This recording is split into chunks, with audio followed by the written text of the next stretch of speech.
और राजनीति में आज की बहस है 24 के चुनावी ऑफर में घोषणा बड़ी है या संकल्प? मोदी की गारंटी में दम है या कांग्रेस की गारंटी में? गारंटी का ट्रैक रिकॉर्ड देंगे तो पिछले 10 साल ज्यादा अच्छे बीते या उससे भी पहले के 10 साल ज्यादा अच्छे थे, यह आपको सोचना पड़ेगा। चुनाव प्रचार में भले ही राहुल गांधी प्रधानमंत्री मोदी से पीछे चल रहे हों, फिर भी मानना पड़ेगा कि कम से कम एक रेस तो आज कांग्रेस ने बीजेपी से जीत ली। वो ऐसे कि कांग्रेस ने अपना घोषणा पत्र बीजेपी से पहले रिलीज कर दिया। कांग्रेस ने 48 पन्नों के घोषणा पत्र को 5 तरह की न्याय कैटेगरी में बांटते हुए उसके अंदर देश को 25 गारंटियां दी हैं। साथ में यह दावा भी किया है कि 10 साल में मोदी सरकार ने सब कुछ उल्टा पुल्टा कर दिया। हम सत्ता में आते ही सारी चीजों को सीधा, सिंपल, सोबर और कंफर्टेबल कर देंगे। दूसरी तरफ प्रधानमंत्री मोदी आज राजस्थान में प्रचार कर रहे थे। चूरू की सभा में उन्होंने अपने मन की बात कही। प्रधानमंत्री ने कहा कि 10 साल में जो किया वो तो सिर्फ एक ट्रेलर है, पिक्चर तो अभी बाकी है। प्रधानमंत्री ने 10 साल की उपलब्धियां गिनाई और यह भी कहा कि 10 साल में उनकी सरकार ने जनता को जो दिया वो तो सिर्फ एपेटाइजर यानी कि स्टार्टर भर था, अभी तो पूरी की पूरी थाली आनी बाकी है। यानी प्रधानमंत्री ने यह बता दिया कि अगले 5 साल में वो देश को अभी और भी एक से बढ़कर एक डिश देने वाले हैं, उस पर काम जारी है। तो इस बहस में पहला सवाल यह कि 2024 में घोषणा बड़ी है या फिर संकल्प, क्योंकि चुनाव में नए वादों के साथ पुराने ट्रैक रिकॉर्ड की भी वजनदारी होती है। इसीलिए यूपीए वर्सेस एनडीए के 10 साल का रिकॉर्ड भी हम देखेंगे। इसलिए दूसरा सवाल यह है कि किस सरकार के 10 साल दमदार रहे हैं। तो चर्चा करते हैं। हमारे साथ 2 खास मेहमान हैं इस वक्त। हमारे साथ इस वक्त शिवम त्यागी हैं, भारतीय जनता पार्टी के प्रवक्ता, और अजय उपाध्याय, कांग्रेस के प्रवक्ता, इस वक्त हमारे साथ हैं। आप दोनों का बहुत बहुत स्वागत है। बहस की शुरुआत करें उससे पहले आपको दिखाते हैं आज दोनों तरफ के दावे क्या हैं।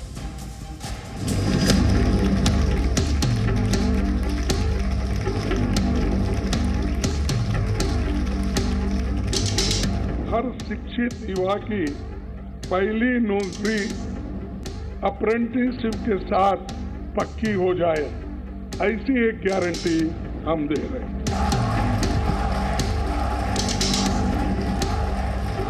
दूसरी पार्टियों की तरह भाजपा केवल घोषणा पत्र नहीं जारी करती, हम तो संकल्प पत्र लेकर के आते हैं। चाहे वो रोजगार की बात हो, चाहे वो कॉन्ट्रैक्ट लेबर की बात हो, हजारों लोगों से बात करके हमने ये हिंदुस्तान की आवाज है, ये लिखी। ये जो मोदी ने किया है ना, वो तो एपेटाइजर है, एपेटाइजर। अभी तो पूरी खाने की थाली आधी बाकी है।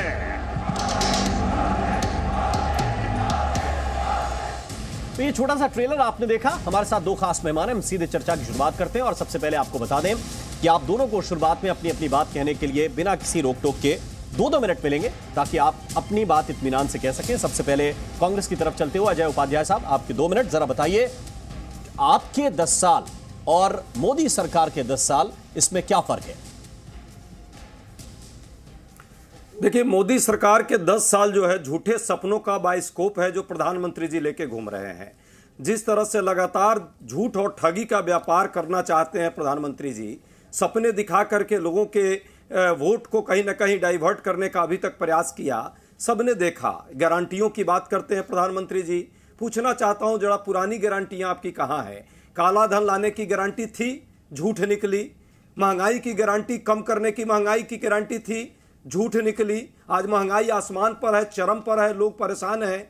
2 करोड़ प्रति वर्ष हर साल रोजगार देने की गारंटी थी, 10 साल में 20 करोड़ रोजगार मिलते, झूठ निकली। उनके सरकारी मंत्रालयों में जो जहां वो बैठते हैं, 30 लाख जो है खाली पद पड़े हुए हैं, जो हमारी सरकार यदि आएगी तो हम उन युवाओं के साथ न्याय करेंगे। महिला सुरक्षा और सम्मान की गारंटी देते प्रधानमंत्री जी, कहते थे महिला सुरक्षा और सम्मान के मामले में सबने देखा कैसे झूठ उन्होंने बोला। जंतर मंतर पर बेटियां कैसे बिलखती रहीं, और चिन्मय आनंद से लेकर के और भूषण सिंह से लेकर के और कुलदीप सेंगर तक को जो है भाजपा बचाने का काम किया। 100 स्मार्ट सिटी देने की बात थी, ये गारंटी झूठ निकली। जबकि पूरे देश में इस पर वोट लेने का कहीं ना कहीं प्रधानमंत्री जी ने प्रयास किया। चीन को लाल आंख दिखाने की भी गारंटी प्रधानमंत्री जी देते थे। सबने देखा कैसे 2000 स्क्वायर मीटर स्क्वायर किलोमीटर जो है जमीन उसने हमारे क्षेत्र जहां हम जाते थे, हमारे सैनिक जाते थे, उस पर उसने कब्जा कर लिया। कई जगहों के नाम बदल दिए, फिंगर 8 के बदले फिंगर 4, अब हम तो 3 पर आ गए। हमारी पेट्रोलिंग पॉइंट को कहीं ना कहीं धोखा देकर के राष्ट्रीय सुरक्षा पर प्रश्न लगाया। यह भी एक गारंटी प्रधानमंत्री जी ने दी थी। अगली बात, जिस तरह से उन्होंने न खाऊंगा न खाने दूंगी की बात किया, सबने देखा वो गारंटी भी कैसे झूठ निकली। इलेक्ट्रोल बॉन्ड के माध्यम से हफ्ता वसूली गैंग चलाया और पूरे देश को धोखा देने का प्रयास समाप्त किया। हुआ, आपका टाइम अप हुआ। भ्रष्टाचार शिवम में के पास चलता हूं। लिप्त उन बिल्कुल, सभी ठीक। लोगों को अपने साथ लिए। जी जी जी, फिर आगे हम समाहित करेंगे आपकी बात को। शिवम, आप किस तरह रिस्पॉन्ड करेंगे, खासतौर से महंगाई, रोजगार, चीन, बहुत सारे मुद्दे हैं, आप किन किन मुद्दों पर जवाब देंगे? आपने जो मूलतः कहा कि पिछले 10 साल का ट्रैक रिकॉर्ड और उनके 10 साल का ट्रैक रिकॉर्ड का अगर बराबरी कर ले तो जनता के सामने आ जाएगा कि किसका संकल्प जो है पक्का है और किसका जो घोषणा पत्र है वो फर्जी है। मैं कहता हूं 10 साल छोड़ दीजिए, हम शुरू करते हैं आदरणीय अटल जी के 13 दिन, 13 महीने और 5 साल की सरकार हटा दे और बाकी की जितनी भी सरकारें रही हैं उनका काम, और 75 साल का काम और आदरणीय प्रधानमंत्री जी के 10 साल का काम पढ़ दे रहा हूं। उन्होंने बहुत सारे जुमले फेंके, अब ये डेटा पर बात कर लेते हैं। 2014 में 74 एयरपोर्ट थे, अब 150 है। 2014 में 5 शहरों में मेट्रो थी, अब 20 में है। 2014 में 384 मेडिकल कॉलेज थे, आज 700 हैं। 2014 में 7 एम्स थे, अब 22 है। 2014 में 450 यूनिवर्सिटी थी, आज 1100 यूनिवर्सिटी है। 2014 में 96,000 किलोमीटर नेशनल हाईवेज थे, आज 1.5 लाख किलोमीटर है। 2014 में 3,20,000 किलोमीटर ग्रामीण सड़कें थी, आज 3,75,000 किलोमीटर सड़कें जो है वो नई जोड़ी गई है। 2014 में वंदे भारत थी नहीं, आज 41 वंदे भारत है। 2014 में 20,000 किलोमीटर रेलवे का इलेक्ट्रिफिकेशन था, आज पूरा रेलवे इलेक्ट्रिफिकेशन में। अब इसके अलावा अगर मैं बात करूं, 4 करोड़ पक्के मकान दिए हमने इस देश के लोगों को, 11 करोड़ शौचालय दिए इस देश को, 13 करोड़ नल से जल दिए हमने, 80 करोड़ लोगों को राशन पहुंचाया, 12 करोड़ किसानों को किसान सम्मान निधि पहुंचाई, 35 करोड़ लोगों को आयुष्मान भारत के तहत लाभ मिला, स्वास्थ्य लाभ। अब सुनिए, देश को जीएसटी दिया, 370 हटाया, 3 तलाक हटाया, राम मंदिर बनाया, डिजिटल पेमेंट्स दिया जो बिल्कुल जीरो होता था, नारी वंदन अधिनियम दिया यानी कि women reservation bill, new education policy दी, भारतीय न्याय संहिता दी, आईपीसी सीआरपीसी को हटा के अंग्रेजों के जमाने का जो कानून चला रहा था उसको हटाया। और इसके अलावा अगर मैं बात करूं तो पीएम अमृत रेलवे स्टेशन योजना के तहत 1309 रेलवे स्टेशन को जो है रीडेवलप किया गया है। इसके अलावा 11 करोड़ से ज्यादा ईपीएफओ अकाउंट्स खोले। इसके अलावा इन्फ्लेशन की अगर हम बात करें, इनके समय में डबल डिजिट में हुआ करता था, आज वो कहां पर है। और अंत में ये तो जैसा कि इस देश के प्रधानमंत्री जी ने कहा, ये तो सिर्फ एक एपेटाइजर है। एपेटाइजर के अलावा अगर मैं बात करूं तो मोबाइल मैन्युफैक्चरिंग में हिंदुस्तान दुनिया का दूसरा देश है, ऑटोमोबाइल इंडस्ट्री में हिंदुस्तान दुनिया का 5वां देश है। आने वाले 5 सालों में हम नंबर 1 पर होंगे। इकोनॉमी जहां ये 2 ट्रिलियन की छोड़कर गए थे 75 सालों में, आज वो 3.7 ट्रिलियन की है, उसको हम 5 ट्रिलियन की बात कर रहे हैं। और सुनिए, यही मोदी की गारंटी है, छाती ठोक के कहते हैं 70 साल का हिसाब दे दो और हम 10 साल का दे रहे हैं, इनका जवाब दे दो। ठीक है अजय उपाध्याय साहब, आप 2019 में भी आए थे यही बात कहते हुए कि मोदी सरकार झूठ की सरकार है, इनके 5 साल महंगाई के 5 साल हैं। आपकी बात को जनता ने नकार दिया, फिर से मोदी सरकार बनाई। यह भी अपने आप में कमाल है कि जो आदमी झूठ बोलता है उसकी सरकार को ज्यादा सीटों के साथ जनता एक बार फिर से चुन लेती है। आपको लगता है कि यह सब कहने से जमीन बदल जाएगी, वोट INDIA गठबंधन को शिफ्ट हो जाएंगे? राम जी, जमीन बदलेगी या जमीर बदलेगी ये तो समय बताएगा कि भाजपा की जमीर यदि बदलती तो आज जो झूठ का ये माहौल है वो झूठ का माहौल नहीं रहता। क्या इस देश में महंगाई नहीं है? क्या 100 रुपए के आसपास पेट्रोल डीजल नहीं मिल रहा है जो हमारे समय में 56 रुपए के आसपास थे? एक मिनट क्या ज्यादा इस पर आराम से आराम से यही रुक जाते हैं, थोड़ा सा यही रुक जाते हैं। आपके जमाने में पेट्रोल डीजल की प्राइस क्या थी 2014 में? क्या छोड़ के गए थे आप? 56 रुपए। कितने थे? आप बताइए पेट्रोल की प्राइस क्या थी? 56 डीजल और 71 पेट्रोल। हाँ 71 पेट्रोल। भाई 56 और 71 की बात आप बड़े मैं पूछ रहा हूं ना, क्लियर होना चाहिए, जनता सुने तो उसको डेटा तो क्लियर होता जाए। हमने तो आपके रेट ही वेरीफाई कराए हैं, आप क्यों नाराज होते हैं? बीच में डिस्टर्ब। राम जी मैं नाराज नहीं हूं, आपके बीच में डिस्टरबेंस दोनों तरफ कीजिएगा, एक तरफ मत कीजिएगा। ठीक है, आप इतनी लंबी बस मैं केवल इतना क्लेरिफाई करना चाहता हूं कि 2004 में जब आपको सरकार मिली तब पेट्रोल की प्राइस हो गया। पेट्रोल सुन तो लीजिए सर, डेटा तो क्लियर हो जाए। 33 रुपए थी और 21 रुपए डीजल की प्राइस थी। आपने छोड़ी 72 रुपए 26 पैसे और 55 रुपए 49 पैसे। सुनिए ना, ठीक, अब इसके आगे बढ़ाइए। सुनिए ना, गलत डाटा 72 रुपए का गलत डाटा दे रहे हैं। 72 रुपए ने 71 रुपए 56 पैसे थी। आपको शायद ध्यान नहीं है, याद नहीं है। अप्रैल 2014 का डेटा मिला लीजिए। हम कितना लेते थे?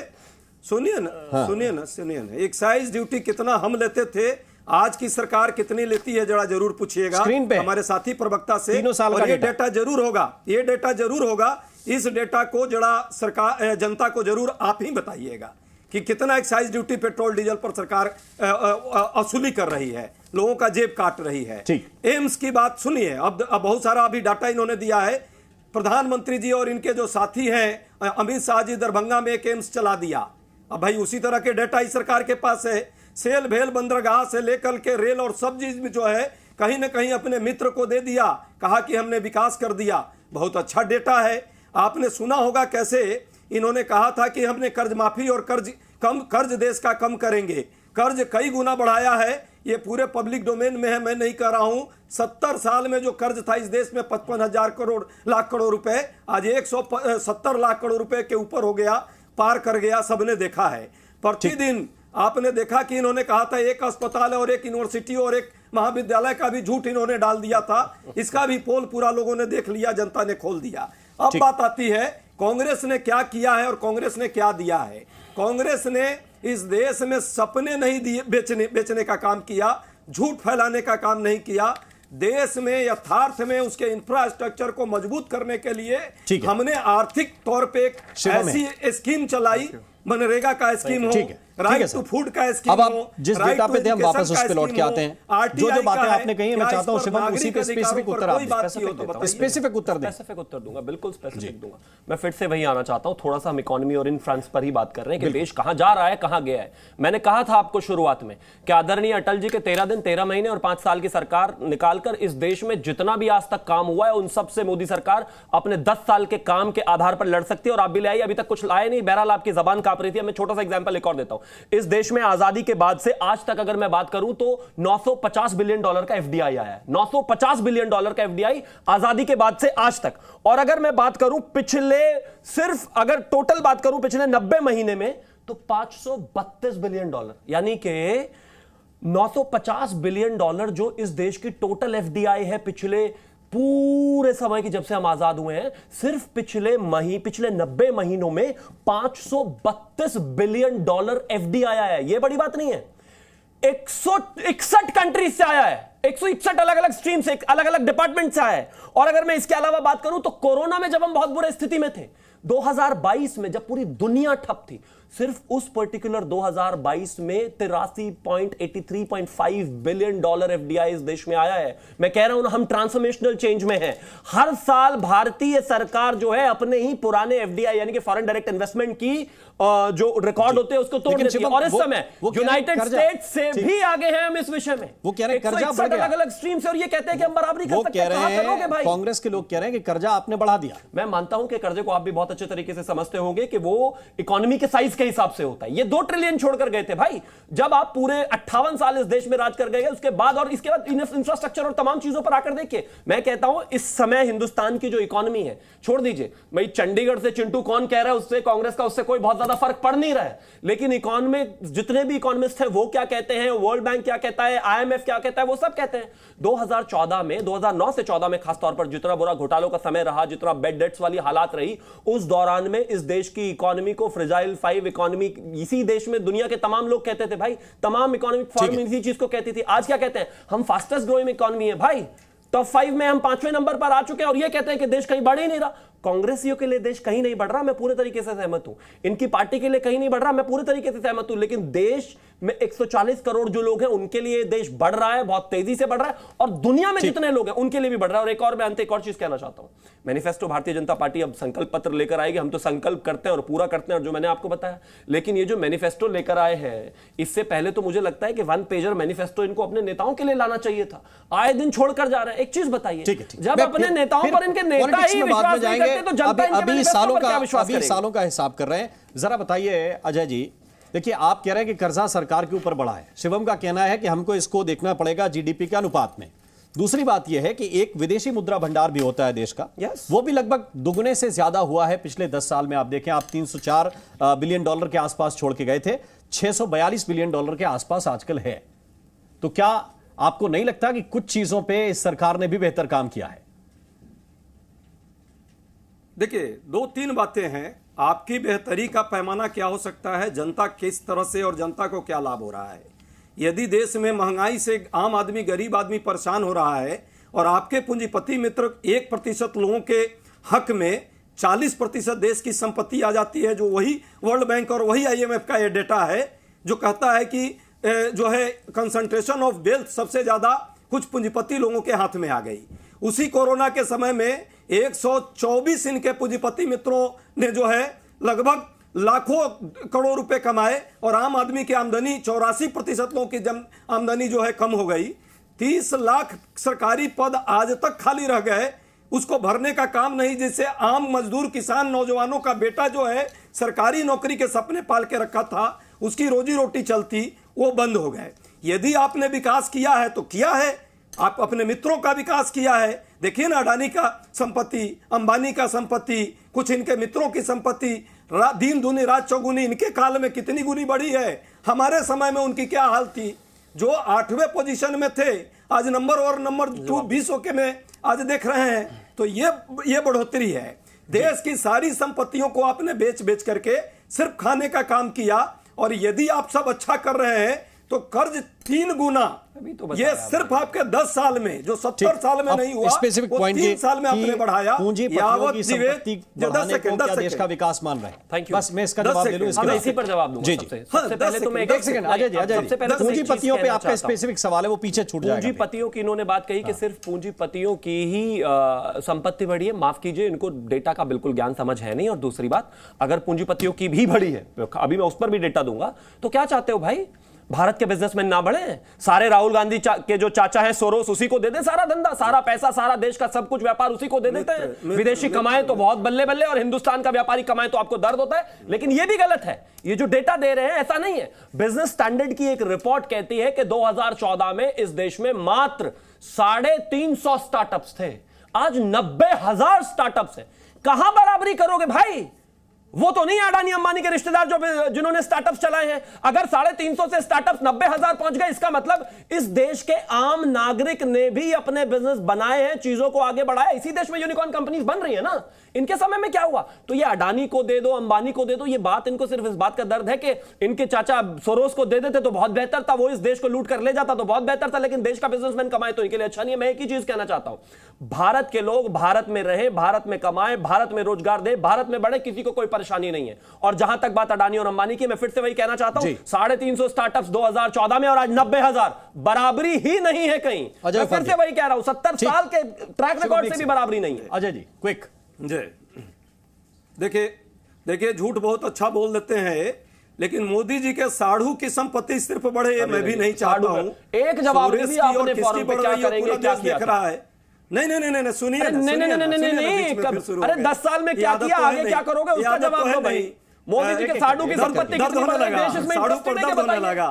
साढ़ू पर दर्द हो गई। नहीं, ये साढ़ू जीजा, इनसे बाहर निकलो भाई, ये जीजा जीजी से बाहर निकलो। देश के बारे में बताओ, इंटरनेशनल देश के बारे में बताओ। इंटरनेशनल एयरपोर्ट, इंटरनेशनल प्रॉब्लम बना दिया ना। ये देश के बारे में कुछ बताओ, देश को क्या दोगे, देश की जनता को क्या दोगे, 140 करोड़ को क्या दोगे, उनके लिए क्या प्लान है, उनके लिए क्या मैनिफेस्टो? अरे भाई, ये बेकार में किसका क्या बढ़ गया, उससे फर्क नहीं पड़ रहा है देश में। है ही नहीं कुछ एयरपोर्ट बना दिया ना, यही प्रॉब्लम है, बना दिया ना, यही एयरपोर्ट। इसीलिए तो सरकार में आ नहीं पा रहे हो। किसके लिए बनाया? इसीलिए ही नहीं आ पा रहे। एयरपोर्ट किसके लिए बनाया? मोदी जी के साड़ू है, क्या हो? वो आम जनता के क्या करेंगे 10 साल में और क्या किया, जरा जवाब दो सीधा सीधा। वो मोदी जी के साड़ू है क्या करेंगे? या मामा जी हैं आपके? देखिए एक चीज सुनिए अजय जी, हम तो जो है अजय जी हम तो जो है अब की बार 400 पार कर रहे हैं। आप क्या करेंगे बताइए? करेंगे अब की बार 40 पार या 4 पार?